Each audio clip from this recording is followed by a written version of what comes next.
మరణము లాభమా అని, చావు లాభమా అని తెలుసుకుంటే ప్రతి మనిషి మరణం అనగానే భయము ఆందోళనకు గురవుతూ ఉంటాడు. అవును కదా, నేను ఈ లోకములో ఎంత కష్టపడుతున్నాను, ఎంతగా ప్రయాసపడుతున్నాను.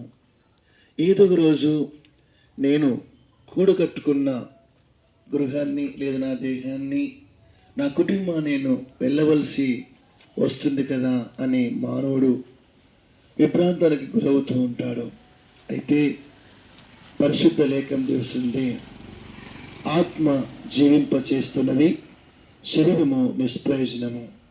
చూశారా ప్రియులారా, దేవుని బిడ్డలారా, మనం జీవిస్తున్నాం కానీ ఎంతకాలము? ఏదో ఒక రోజు ఆ రాజ్యానికి పోవాల్సిందే. అదే పరిశుద్ధ గ్రంథంలో పరలోక రాజ్యం ఉంది.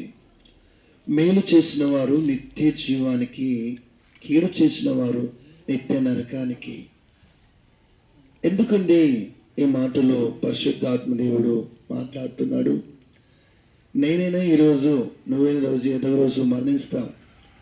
మరి మనకు చావు అనేది లాభమా నష్టమా అని చూసుకుంటే, దేవుని యొక్క ప్రకారంగా నువ్వు బ్రతుకుతున్నప్పుడు ఆ భగవంతుని మాట నువ్వు స్మరించుకొని నిత్యము ఆయన మాట వింటూ ఆయన ఏం చెప్తున్నాడో ఆయన మాట ప్రకారంగానే బ్రతుకుతూ జీవిస్తూ ఉంటే నీకైనా నాకైనా మరి పరలోక రాజ్యము ఉంది.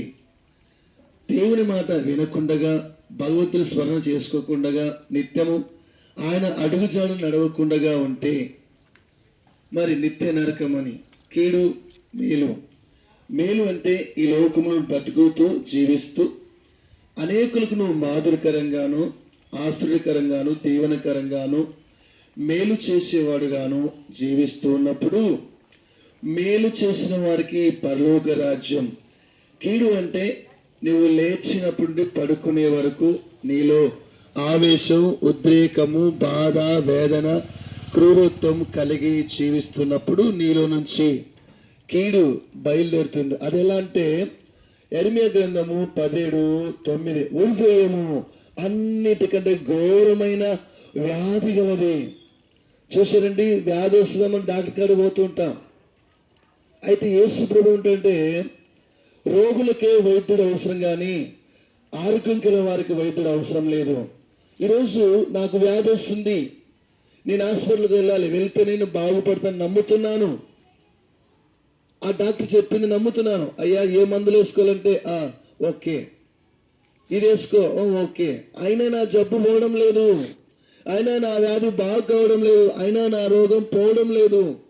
ఎన్నాళ్ళిలా అంటే అక్కడ పరిశుద్ధ గ్రంథంలో రాయబడింది, ఒక స్త్రీ 12 ఏళ్ళ నుండి రక్తస్రావంతో బాధపడుతుంది.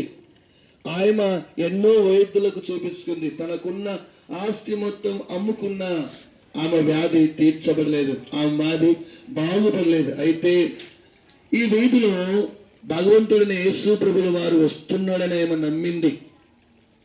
ఆమె నమ్మి ఆయన మాట వింటుంటే బాగుపడుతానని జన సమూహంలో వెళ్ళి ఆయన వెనుక ఆయన అంగి అంచు పట్టుకున్నప్పుడు ఆమెకున్న వ్యాధి అంతా నివారణమైపోయింది. చూశారా దేవుని బిడ్డలారా, వ్యాధి కోసమే మనం ఎన్నో అవస్థలు పడుతున్నాం. రకరకాల వ్యాధులు ఉన్నాయి లోకములో, అవి లెక్కించలేనివి. ఎందుకు వస్తుంది వ్యాధి అంటే మన హృదయంలోనే ఘోరమైన వ్యాధి ఉందని పరిశుద్ధ గ్రంథం తెలుస్తుంది. అది ఎలా వస్తుంది? మన హృదయంలో కీడు అనే స్వభావము కలిగి ఉన్నప్పుడు. అది ఎలా ఉంటుంది? కీడు, క్రోధం, అసూయ, కుట్ర, వేదన, బాధన. నేను బాగుపడాలి కానీ ఇతరులను వేరు చేసి వారిని బాధ పెట్టాలనే హృదయం నాలో ఉంటుంది. దాన్నే బైబిల్ ఘోరమైన వ్యాధి. ఈ వ్యాధి బాగు చేయాలంటే ఎవరి వల్ల కాదు, నా యేసు క్రీస్తు వల్లనే అవుతుందండి. అందుకే యేసు ప్రభు అంటాడు, దాన్నే పాపము అంటున్నాడు. అందుకే పాపలను రక్షించుటకు యేసు క్రీస్తు ఈ లోకమునకు వచ్చెను. అవును ప్రియులారా, పాపం అనే రోగముతో నువ్వు బాధపడుతున్నాయేమో, అయితే ఈ రోజు ఆయన నీ కోసం వచ్చాడు. ఈ వీధిలో నీ రోగాన్ని బాగు చేయడానికి, పాపం అనే రోగంతో కృంగిపోతున్నావేమో, వేదన కలిగి ఉన్నామో, భారముతో ఉన్నామో ఆయన పిలుస్తున్నాడు. భారం మోసుకున్న సమస్త జనులారా నా దగ్గర రండి, మీకున్న సమస్యల నుండి, మీకున్న ఘోరమైన వ్యాధుల నుంచి తొలగించడానికి నేను పరలోకం ఈ లోకం నా తండ్రి పంపించున్నాడు. నా తండ్రి పంపితే నేను వచ్చి ఉన్నాను. నేను మాట్లాడుతుంది నేను కాదు, నా తండ్రి మాట్లాడుతున్నాడు. మాట్లాడుటకు నా తండ్రి ఆజ్ఞ ఇచ్చున్నాడు. ఏం ఆజ్ఞ? నీకున్న రోగము, నీకున్న వ్యాధిని తొలగించిన శుద్ధినిగా చేసి, నీతిమంతునిగా చేసి. రోగం పోవాలంటే పరిశుద్ధ రక్తం కావాలి. నీకున్న రోగం పోవాలంటే కనుక ఆయన అంటున్నాడు, నిన్ను కడగడానికి నేను వచ్చినాను పిలుస్తున్నాడు. ఈ ఉదయ కాలంలో ఏ రోగమైనా కానివ్వండి, నువ్వు బాధ ఉన్నాయేమో, నీవు చావుకు దగ్గరున్నావు, రోగమనే అయితే చావు లాభమా నీకు నష్టమా? కాదండి, ఆత్మ జీవింపజేస్తున్నది, శరీరం నిష్ప్రయోజనమని పరిశుద్ధ గ్రంథం తెలివిస్తుంది. కనుక నీకున్న వ్యాధిని తొలగించడానికి ఆయన ఈ లోకానికి వచ్చాడు. పాపులను రక్షించడానికి యేసుక్రీస్తు ఈ లోకానికి వచ్చాడు. పాపం అనగా ఏమి? ఆజ్ఞ అండి. ఆజ్ఞ అంటే మనము మాట్లాడుకునే మాటలు. నైనా నీవు నా మాట ఎందుకు నైనా వింటడం లేదు? బాగా చదువుకోమంటున్నాను, నువ్వేమో బాగా చదువుకోవడం లేదు. నైనా నీవు క్రమంగా కలిగి శ్రద్ధ కలిగి ఉంటూ విను నాయన అంటే వినడం లేదు. వినకపోవటం వల్లనే పాపం అనే పరిశుద్ధ గ్రంథాలు వస్తుంది. భగవంతుని మాట మనం వినకుండా బ్రతుకుతున్నాం. నా జీవితం నా ఇష్టం అనుకుంటూ జీవిస్తున్నాం. భగవంతుని స్మరణ చేసుకోవాలి ప్రతిదినం. అప్పుడు వ్యాధి అనే పాపం నుండి కడగబడతాం. ఆ వ్యాధి నుండి పాపం నుండి కడగబడాలంటే పరిశుద్ధమైన రక్తం అవసరం. ఆ రక్తం ఎలా వస్తుంది? అయ్యా, ఆ పాపం పోవాలంటే, ఆ రోగం పోవాలంటే ఏం చేయాలి? అయినా నువ్వేం చేయక్కర్లేదు. నీ ఉన్న చోటనే యేసు ప్రభుల వారు పరలోకం ఈ లోకానికి వచ్చి నా కోసం రక్తం కార్చాడు.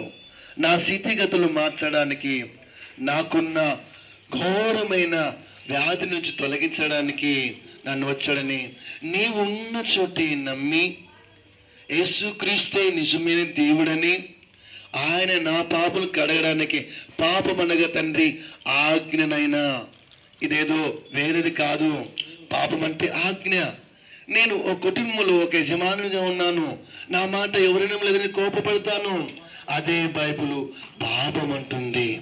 నేను జాబులో ఒక పెద్దగా ఉన్నాను, నా మాట ఎవరైనా లేయడం లేదు, అందుకే పాపము, కోపము. దాన్నే బైబిల్లో కోపం దేవుని చిత్తం నెరవేర్చలేదు.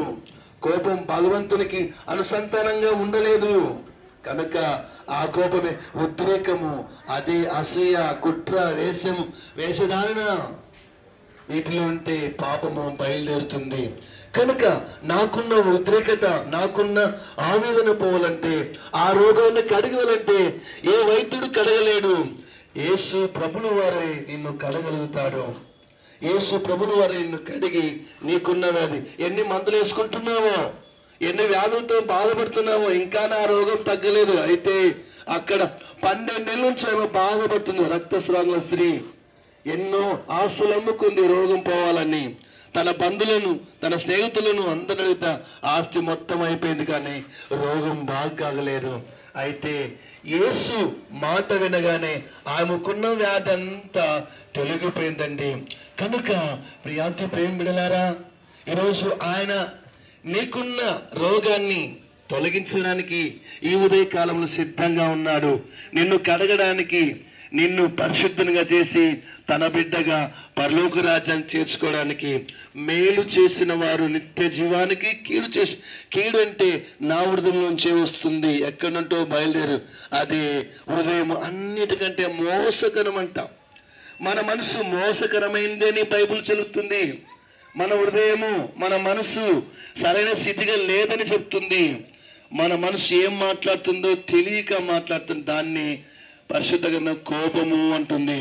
ఈ కోపం విడిపించడానికి యేసు క్రీస్తుల వారు పరలోకం ఈ లోకానికి వచ్చి 33 జీవిస్తూ తన అనేకులను బాగుపరిచాడు.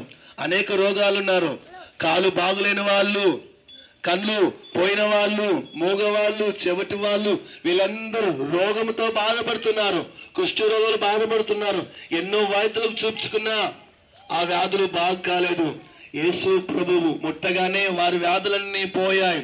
వారు మేలు చేసేవారుగా మారారు. వారి హృదయాలు మారాయి, వారి మనసులు మారాయి, వారి స్వభావం మారిపోయింది.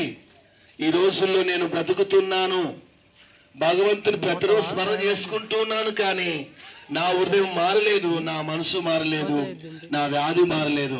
మారాలంటే భగవంతునికి అనుసంధానంగా బ్రతకగలని అయ్యా నువ్వేం చేయక్కలేదు. యేసుక్రీస్తు ఈ లోకానికి వచ్చాడని నీ నోటితో, నీ హృదయంతో, నీ ఆత్మతో ఒప్పుకుంటే ఈ క్షణమే నీకు రక్షణ కలుగుతుంది. ఇదే రక్షణ దినం, ఇదే అనుకూల సమయం. అయ్యా రక్షణ పొందాలంటే ఏం చేయగలదని, యేసుక్రీస్తు నిజమైన దేవుడని నీ నోటితో, నీ హృదయంతో నీకున్న వ్యాధుల్ని తొలగిపోతాయి. ఇదే రక్షణ దినం, ఇదే అనుకూల సమయం. మీకోసం ప్రార్థిస్తుండగా మీరందరూ